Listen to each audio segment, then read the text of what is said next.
وقت گزرتا ہے اور وہ دن، وہ خوشی کی گھڑی آخر کار آ ہی جاتی ہے۔ ابراہیم علیہ السلام کو اولاد کی خوشخبری مل ہی جاتی ہے اور ان کے گھر میں اسماعیل علیہ السلام پیدا ہوتے ہیں۔ اس وقت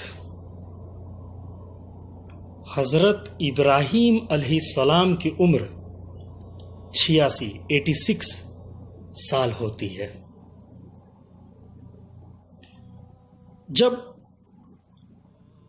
ہاجرہ علیہ السلام کو اسماعیل علیہ السلام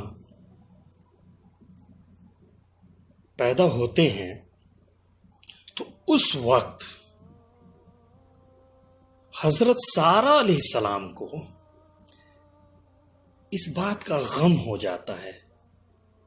ایک یوں سمجھ لیں کہ ایک عجیب غم طاری ہوتا ہے کہ ایک تو حضرت ہاجرہ علیہ السلام غلام تھی، انہیں وہ رتبہ دیا گیا، اوپر سے اللہ نے انہیں ایک اولاد کی خوش نصیبی سے نوازا، انہیں ایک بیٹا پیدا ہوا، تو یہ ساری چیزیں ان کے دل میں ایک خشیت پیدا کرتی ہیں۔ آپ یعنی کہ حضرت سارہ علیہ السلام حضرت ابراہیم علیہ السلام سے جا کر کہتی ہیں کہ مجھ سے یہ اب برداشت نہیں ہو رہا، مجھ سے یہ غم برداشت نہیں ہو رہا، میں انہیں اپنی آنکھوں کے سامنے برداشت نہیں کر پاؤں گی، آپ انہیں میرے نظروں کے سامنے سے حضرت ہاجرہ علیہ السلام کو اور ان کے بیٹے حضرت اسماعیل علیہ السلام کو میرے نظروں کے سامنے سے دور کر دیں۔ ابراہیم علیہ السلام ہم اندازہ لگا سکتے ہیں، ایک نبی کی حیثیت سے نہیں، معاذ اللہ ثم معاذ اللہ، بحیثیت انسان، کہ ایک تو ساری جوانی ساری عمر ایک اولاد نصیب نہیں ہوئی، اور اللہ کے فضل سے ایک اولاد عمر کے آخری پڑاؤ میں نصیب ہوئی، تو اوپر سے ایسا حالات۔ خیر، اللہ کا وحی نازل ہوا اور اللہ کی بھی یہی مرضی ہوئی کہ اے ابراہیم، آپ اپنے بیٹے اور اپنی بیوی کو لے کر یہاں سے دور چلے جائیں، ایک ایسی وادی میں جہاں کوئی بسا نہ ہو، دونوں طرف چٹانیں ہوں، پہاڑ ہوں، وہ ایک میدان ہے، ایک ویرانہ ہے، وہاں آپ انہیں لے کر جائیں اور اس کا علم آپ کو ہو جائے گا۔ حضرت ابراہیم علیہ السلام اپنی بیوی حضرت ہاجرہ علیہ السلام اور اپنے بیٹے حضرت اسماعیل علیہ السلام کو، کئی جگہ ایسا موجود ہے کہ الگ الگ سواری سے موجود ہے، کوئی کہتا ہے پیدل، اور کئی مفسرین کا ایسا کہنا ہے کہ براق پر سوار ہو، اور وہ ملک شام سے یعنی سیریا سے اس جگہ پہنچے جہاں پہاڑ تھے، چٹان تھے اور ایک ویران میدان تھا۔ آج وہی جگہ مکہ مکرمہ کہلاتا ہے۔ یعنی ہم اندازہ لگا سکتے ہیں کہ ملک شام سے سیدھے مکہ مکرمہ وہ لا کر اپنی بیوی اور اپنے بچے کو چھوڑ دیتے ہیں۔ یہاں جب وہ پہنچتے ہیں تو وہاں دور دور تک کوئی آبادی نہیں، نہ کوئی پرند، نہ کوئی آبادی، نہ کوئی انسان کی ذات، اور وہاں وہ اپنے بیوی کو ایک کھجور کی تھیلی اور ایک مشکیجے میں پانی دے کر وہاں سے پلٹ جاتے ہیں۔ جب آپ وہاں سے چلنے لگتے ہیں، یہ سوچئے، یہ سوچ کر ہی دل غمزدہ ہوتا ہے، اللہ اکبر، اللہ اکبر، جب آپ وہاں سے پلٹتے ہیں تو آپ کی بیوی حضرت ہاجرہ علیہ السلام آپ کا دامن تھام لیتی ہیں اور کہتی ہیں کہ اے ابراہیم علیہ السلام، آپ مجھے اور اپنے بیٹے کو یہاں کہاں چھوڑے جا رہے ہیں؟ یہاں نہ کوئی ضرورت کے سامان مہیا ہیں، نہ ہی کوئی انسان اور نہ ہی کوئی آبادی اور نہ ہی کوئی اشیاء جس سے ہم اپنا گزر بسر کر سکیں۔ آپ ہمیں یہاں چھوڑ کر کیسے چلے جا رہے ہیں؟ ابراہیم علیہ السلام کوئی جواب نہیں دے پاتے۔ آپ چلے جا رہے ہیں اور آپ سوال کیے جا رہی ہیں اور پیچھے پیچھے چلی جا رہی ہیں اس ویرانے میں۔ پھر حضرت ہاجرہ علیہ السلام ابراہیم علیہ السلام سے آخر میں پوچھتی ہیں کہ کیا یہ ہمارے رب کا فیصلہ ہے، ہمارے اللہ کا فیصلہ ہے؟ ابراہیم علیہ السلام کہتے ہیں کہ ہاں، یہ ہمارے رب کا فیصلہ ہے۔ حضرت ہاجرہ علیہ السلام کو سکون پڑ جاتا ہے۔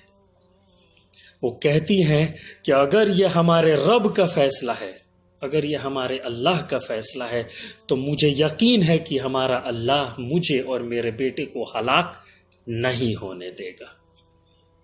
اور وہ وہاں سے واپس چلی جاتی ہے، اسی جگہ جہاں انہیں چھوڑا گیا تھا۔ حضرت ابراہیم علیہ السلام چلے جاتے ہیں اور ایک بار بھی پلٹ کر نہیں دیکھتے ہیں۔ اور جب وہ اس وادی کو پار کر جاتے ہیں، کافی دور نکل جاتے ہیں، تب وہ خانہ کعبہ کی طرف، جو اس وقت موجود تھا، اس کی تفسیر میں نہیں جاؤں گا، پر وہ اس شکل میں نہیں تھا، اس کی طرف اپنا رخ کرتے ہیں اور بارگاہ الہی میں ہاتھ اٹھاتے ہیں، اور ہاتھ اٹھا کر آپ اللہ تبارک و تعالی سے دعا کرتے ہیں۔ یہ قرآن شریف میں سورہ ابراہیم میں ورس نمبر 37 میں انہوں نے اللہ سے کیا دعا کی، اس کا ذکر ہے قرآن پاک میں سورہ ابراہیم آیت نمبر 37 میں، اور اس کو میں یہاں دیکھ کر پڑھ رہا ہوں۔ کیا دعا کرتے ہیں کہ اے پروردگار، میں نے اپنی اولاد میدان مکہ میں، جہاں کھیتی نہیں، تیرے عزت والے گھر کے پاس لا بسائی ہے۔ اے پروردگار، تاکہ یہ نماز پڑھیں سو تو لوگوں کے دلوں کو ایسا کر دے کہ ان کی طرف مائل رہیں اور ان کو پھلوں سے رزق دے تاکہ تیرا شکر کرے۔ یہ قرآن پاک کی آیت ہے جس کو میں نے اردو تفسیر سے نقل کیا اور آپ کے سامنے پیش کیا۔ آپ ابراہیم علیہ السلام یہ دعا کر کے وہاں سے چلے جاتے ہیں، اور بے شک نبیوں کی دعاؤں کو اللہ یوں ہی خالی نہیں جانے دیتا۔ ابراہیم علیہ السلام وہاں سے واپس لوٹ کے چلے جاتے ہیں، اور ہاجرہ علیہ السلام اپنے بیٹے کے ساتھ، اس نو عمر بیٹے کے ساتھ، اس ویرانے میں، اس پانی کے مشکیجے اور اس کھجور کی تھیلی کے ساتھ گزر بسر کرنے لگتی ہیں۔ کھجور کھاتی ہیں، پانی پیتی ہیں، اور اس سے جو ان کے سینے میں دودھ اترتا ہے اسے اپنے بیٹے اسماعیل علیہ السلام کو پلاتی ہیں۔ پر کب تک؟ ایک دن تو اسے ختم ہونا ہی تھا، اور ایسا ہی ہوا۔ ایک دن نہ مشکیجے کا پانی بچا اور نہ ہی وہ کھجور بچا۔ پیاس کی ایسی شدت کہ گلا سوکھ رہا ہے اور اسماعیل علیہ السلام پیاس کی شدت سے رو رہے ہیں، بلک رہے ہیں۔ آپ اتنی بے چین ہوتی ہیں کہ ادھر ادھر گھومتی ہیں، تلاشتی ہیں کہ کوئی تو نظر آئے، کہیں تو پانی نظر آئے، کہیں تو کوئی چشمہ نظر آئے۔ اس کی تھوڑی سی اونچائی پر صفا نامی ایک پہاڑ ہے۔ آپ اس پر چڑھتی ہیں اس امید میں کہ شاید کوئی آبادی اس کے اس طرف نظر آئے، شاید کوئی چشمہ مل جائے۔ پر جب آپ وہاں چڑھتی ہیں آپ کو کچھ حاصل نہیں ہوتا۔ پھر آپ کی نگاہ دوسرے پہاڑی پہ پڑتی ہے جس کا نام مروہ ہے۔ آپ دوڑ کر، چونکہ آپ کے کپڑے لمبے تھے تو آپ اپنے نیچے کے حصے کا جو کپڑا ہوتا ہے اس کو اٹھاتی ہیں اور دوڑ کر صفا سے مروہ کی طرف جو میدان پڑتا ہے اس میدان میں دوڑ کر اس پہاڑ مروہ پہ چڑھتی ہے۔ پر افسوس وہاں بھی آپ کو کوئی اشیاء نظر نہیں آتی۔ اس طرح سے آپ 7 چکر لگاتی ہیں، صفا سے مروہ، مروہ سے صفا، اور 7واں چکر آپ کا مروہ پہاڑی پر ختم ہوتا ہے۔ جب آپ وہاں رہتی ہیں تو آپ کو ایک آواز سنائی دیتی ہے، آپ اسے نظر انداز کرتی ہیں۔ پھر آپ مروہ سے دیکھتی ہیں کہ جہاں اسماعیل علیہ السلام لیٹے ہوئے ہیں وہاں پہ ایک فرشتہ نمودار ہوتا ہے۔ کئی مفسرین کا کہنا ہے کہ آپ اسماعیل علیہ السلام اپنے پیر کی ایڑی رگڑے تو وہاں سے ایک پانی کا فاؤنٹین، فوارہ پھوٹا، اور کئی مفسرین کا یہ کہنا ہے کہ وہاں ایک فرشتہ نمودار ہوا جس نے اپنی ایڑی زمین پر ماری یا پھر اس نے اپنے پر کو، اپنے پنکھ کو زمین سے لگایا اور وہاں سے ایک پانی کا فوارہ پھوٹا۔ واللہ عالم، اللہ بہتر جانتا ہے۔ آپ دوڑ کر وہاں پہنچتی ہیں اور وہاں پہنچ کر جیسے پانی نکل رہا ہے اس کو اپنے چلو میں اٹھاتی ہیں اور اس کو اپنے مشکیجے میں بھرتی ہیں۔ ابھی اس چلو کے پانی کو اٹھا کر مشکیجے میں بھرا نہیں کہ اتنا پانی پھر باہر آتا ہے۔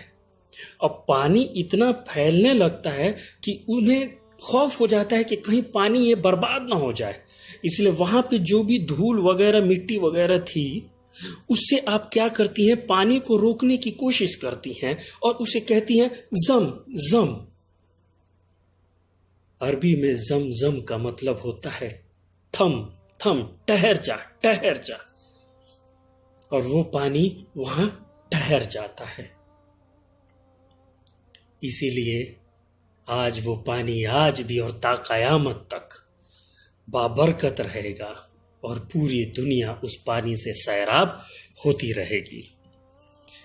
اس بارے میں حضرت عبداللہ بن عباس رضی اللہ تعالیٰ عنہ سے روایت ہے کہ حضور صلی اللہ تعالیٰ علیہ وسلم ارشاد فرماتے ہیں کہ اگر حاجرہ علیہ السلام اس پانی کو زم زم نہ کہتی اور اس پانی کو وہاں نہ ٹھہراتی تو آج وہاں ایک بہت ہی بڑا چشمہ نمودار ہوا ہوتا۔